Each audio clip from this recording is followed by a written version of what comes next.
जय महाकाल। मैं आचार्य पंडित अमित द्विवेदी अपने YouTube चैनल आद्य काली शक्ति साधना केंद्र में आप सभी दर्शकों का शिष्यों का स्वागत करता हूं। सौंदर्य साधनाओं के अंतर्गत आने वाली साधनाओं में सबसे प्रथम स्थान अप्सरा साधना का है और उस अप्सरा साधनाओं में भी उर्वशी अप्सरा एक ऐसी अप्सरा है जिन्हें अप्सराओं की रानी माना जाता है, क्योंकि इसका मुख्य कारण है उनका सबसे अधिक कमनीय, उनका सबसे अधिक सौंदर्यवान स्वरूप। उर्वशी अप्सरा जब किसी साधक पर प्रसन्न होती हैं तो वो उसे एक विशेष प्रकार की सम्मोहन शक्ति, एक विशेष प्रकार की आकर्षण की ऊर्जा से भर देती हैं।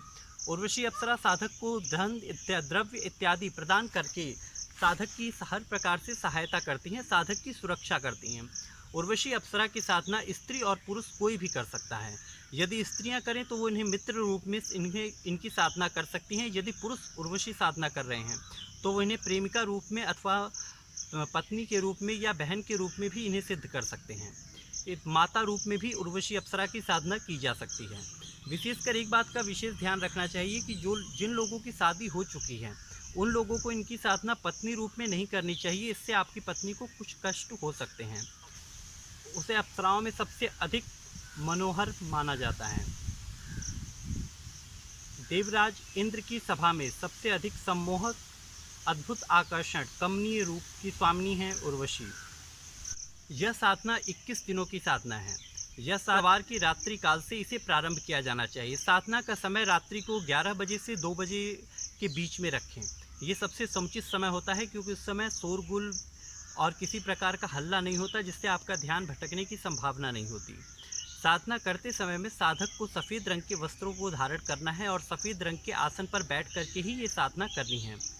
उर्वशी अप्सरा की साधना में स्फटिक की माला का प्रयोग किया जाता है। साधना काल में घी का दीपक प्रज्वलित करना होता है। साधक को चाहिए कि साधक पूरे साधना काल में ब्रह्मचर्य का व्रत का पालन करे, तमोगुणी आहार विहार से दूर रहें, किसी भी प्रकार के व्यसन इत्यादि न करें। इससे साधना में अवरोध उत्पन्न हो सकता है। कच्चा प्याज, लहसुन इत्यादि पे खाने पे भी आपकी पाबंदी रहेगी। इन चीज़ों को भी आपको नहीं खाना चाहिए।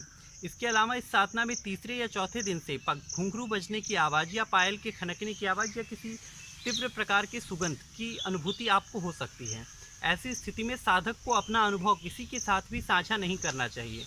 अपने गुरु के अलावा अन्य किसी को भी अपनी साधना से दौरान हो रही अनुभूतियों के विषय में न बताएं। ऐसा करने पर आपकी साधना में अवरोध उत्पन्न होता है और आपकी साधना असफल सिद्ध हो जाती है। इसके बाद जिस दिन साधना का अंतिम दिवस हो उस दिन पहले से ही लाकर रखी हुई गुलाब की पुष्पों की एक माला बना करके रखें। हो सके तो माला स्वयं गूंथें और जब आपके समक्ष अप्सरा प्रत्यक्ष होती है उस समय में उनसे वचन लेकर के उन्हें माला अर्पित करें। ऐसा करने पर आपकी साधना पूर्ण रूप से सिद्ध हो जाएगी।